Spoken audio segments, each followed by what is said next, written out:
Hello everyone. In today's video, we are going to discuss about past perfect continuous tense. Well, usually people get confused between past continuous and past perfect continuous.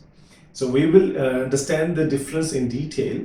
But before we go ahead, I would like you to have a look at few sentences and see how many of them correct and how many of them are not. So let's get started with the sentences. Well, the first sentence says here, I was waiting for 2 hours. So do you think this sentence is correct or some other sentence should be there? Well, the second one says, were you standing there for long? Third one, where was this book? I was looking for it for several days. And the next one says he was exhausted because he was driving since morning. Fifth one, how long were you waiting for me when I reached home? What were you doing when I called you? And the last one, he was not going to his coaching institute for a month.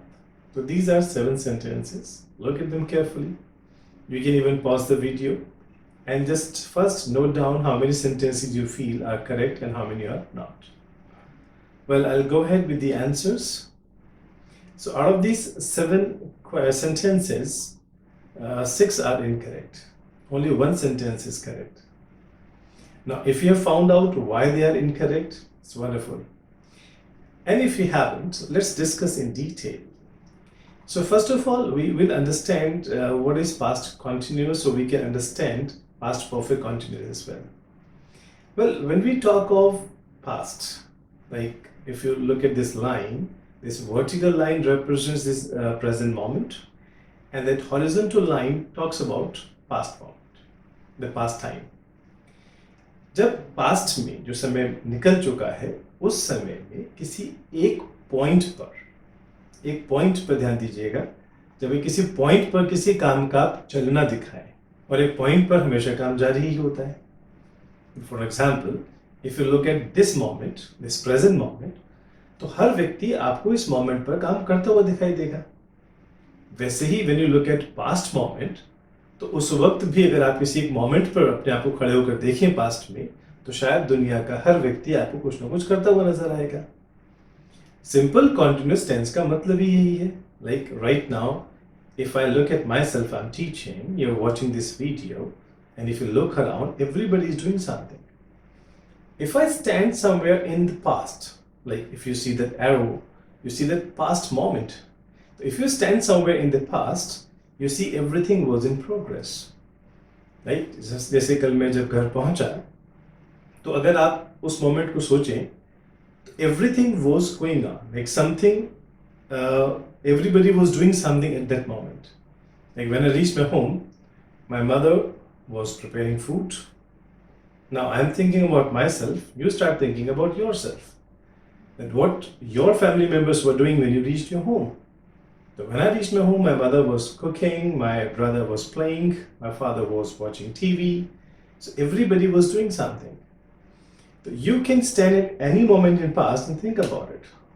So the example was same here. So when I am asking a question, what were you doing when I called you? This was the only sentence correct. Why? Because I'm talking about a moment here. When I called you, moment हुआ, what were you doing? तो उस moment पर आप कर क्या रहे थे? And if I say I was studying at that moment, तो उस moment पर ये काम मेरे साथ चल रहा था. Like when I reached my office yesterday, my boss was waiting for me. Even if I ask this question, when you reached your office, what was your boss doing? एक moment की बात हम कर रहे हैं. Now let's understand what is past perfect continuous. It is having a timeline, but here we are not talking about only a moment. Past simple continuous में आप सिर्फ एक मोमेंट की बात करते हो कि उस मोमेंट पे काम चल रहा था, लेकिन जैसे ही उसमें आप एक ड्यूरेशन जोड़ दो कि 2 घंटे से काम चल रहा था, 10 साल से ये काम चल रहा था, या 7 आवर्स से मैं ये काम 7 डेज से ये काम कर रहा था, तो इसका मतलब उस मोमेंट पर जब मैं पास्ट में देखता हूं तो उस मोमेंट पर काम जारी था, पर उस मोमेंट पर वो काम पास्ट से पिछले कुछ समय से जारी था.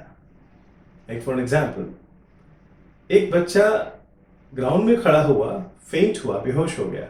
वो 4 घंटे से खड़ा हुआ था.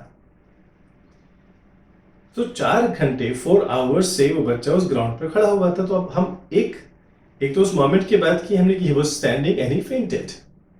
लेकिन जैसे ही हमने कहा कि वो 4 घंटे से खड़ा हुआ था, तो ये पास्ट कंटिन्यूस नहीं रहा। He had been standing there for 4 hours. Like yesterday my friend came and he wanted to study with me, but I refused. Not just because I didn't want to study with him, but I was tired. क्योंकि उस वक्त मुझे पढ़ते हुए करीब 8 घंटे हो गए थे। मतलब उस वक्त मैं 8 घंटे से पढ़ाई कर रहा था। So I had been studying for 8 hours. अक्सर जब कोई चीज़ मिलती है और उस चीज़ को काफ़ी दिनों से कोशिश कर रहे थे या ढूंढ रहे थे, तो अक्सर बोलते हैं ना, where was it, I had been looking for it for several days. तो काफ़ी दिनों से तलाश में था। Like when India won the world cup in 2011, so बार बार ये बात लोग कह रहे थे कि फाइनली द मोमेंट अराइव, जिसका लोग 28 सालों से वेट कर रहे थे। तो Indians had been waiting for 28 years, 28 सालों से वेट कर रहे थे। जैसे कभी भी कोई चीज़ होती है, कोई फ्लाईओवर बने, तो अक्सर हम बोलते हैं हम तो काफ़ी सालों से वेट कर रहे थे कि ऐसा होगा। So we had been waiting, we were waiting नहीं हो सकता, because we are not talking about a moment, हम एक ड्यूरेशन की बात कर रहे हैं। And whenever you talk of duration, आप पास्ट परफेक्ट कंटिन्यूअस का यूज़ करेंगे। Let's look at the example here. So I had been waiting for 2 hours. The first sentence was I was waiting for 2 hours. No, because 2 घंटे हो गए, time लग गया। I had been waiting. Simple continuous में time period कभी mention नहीं होता। He was exhausted because he had been driving since morning. सुबह से ड्राइव कर रहा था जब वो पूरी तरह थक चुका था। Let's look at some more examples here. Were you standing there for long? Now this sentence is also incorrect. Were you standing there? Fine. But if I'm mentioning a duration for long, then sentence is incorrect. It should be had you been waiting for long. तो जब past perfect continuous में आप question बनाएंगे तो had you been waiting for long, तो क्या आप काफ़ी लंबे समय से वेट कर रहे थे।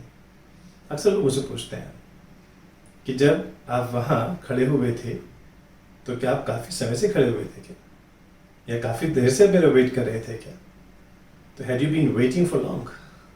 जैसे बच्चा जब बेहोश हुआ तो लोगों ने यही पूछा कि काफ़ी देर से खड़ा हुआ था क्या, had you been standing for long? और अक्सर आप भी देखें तो शायद कई बार मन में सवाल आते हैं कि जब हम उस मोमेंट के लिए एक ड्यूरेशन की बात करते हैं। Let's look at some more examples. How long were you waiting for me when I reached home? Again, I'm asking about duration, how long? और how long के साथ कभी was word लगता ही नहीं है, because duration की बात है जहाँ was word लग नहीं सकता। So how long had you been waiting for me when I reached home? जब कभी कोई इन्वेंशन होता है तो लोग उस साइंटिस्ट से भी पूछते हैं how long had you been trying for it. अगर कोई चीज़ आपको मिली और आपने कहा कि काफ़ी समय से ढूंढ रहा था, फिर भी हम कंफर्म करते हैं how long had you been looking for it. अब अपने सेंटेंसेस सीखे हैं तो सीखने का फ़ायदा तभी है जब उसको लाइफ में इम्प्लीमेंट करने की कोशिश करें। You try to find out some examples from your life कि आपने लाइफ में कब हैड बीन या हैड यू बीन को आप यूज़ कर सकते हैं। Just try to find out some examples. Let's look at the last example here. And I say he was not going to college for a month. He was not going to college. अगर मैं sentence को यही खत्म कर दूँ तो कोई दिक्कत नहीं है। For a month लगा रहा हूँ तो sentence फिर से incorrect होगा। He hadn't been going to college for a month. So अगर मैं कोई काम उस मोमेंट पर लंबे समय से नहीं कर रहा था तो मैं hadn't been से बात करूँगा। Like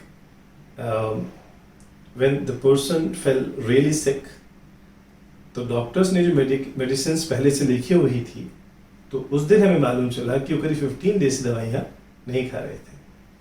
तो he hadn't been taking medicines for 15 days. मेरे पेरेंट्स को लगता था कि कोचिंग रोज जा रहा है, परफॉर्मेंस पूछने गए तो मालूम चला कि करीब 1 मंथ से वो कोचिंग नहीं जा रहा था। He hadn't been going there for a month. अब आप अपने बारे में भी सोचें कि ऐसा कौन सा काम है जो एक मोमेंट पे जब आया तो आपने कहा कि मैं उस काम को इतने समय से नहीं कर रहा था। He hadn't been going to office, he hadn't been trying it, he hadn't been studying. कुछ तो हुआ होगा। जो आप भी नहीं कर रहे होंगे. लाइक फॉर एग्जाम्पल 6 months के बाद जो प्लेयर्स निकले हैं खेलने के लिए, तो इतना आसान शायद खेलना उनके लिए भी नहीं होगा, क्योंकि आदत छूट जाती है. तो मान लो किसी प्लेयर से खेला नहीं जा रहा है, तो बाद में ये तो कहेगा कि I hadn't been playing for so many months, so it was difficult to play. So I hope this video will help you understand the difference between past continuous and past perfect continuous. If you still have some doubts, you can make notes in the comment box and we'll get back to you. Thanks for watching, and don't forget to subscribe and hit the bell icon to get the notifications on time.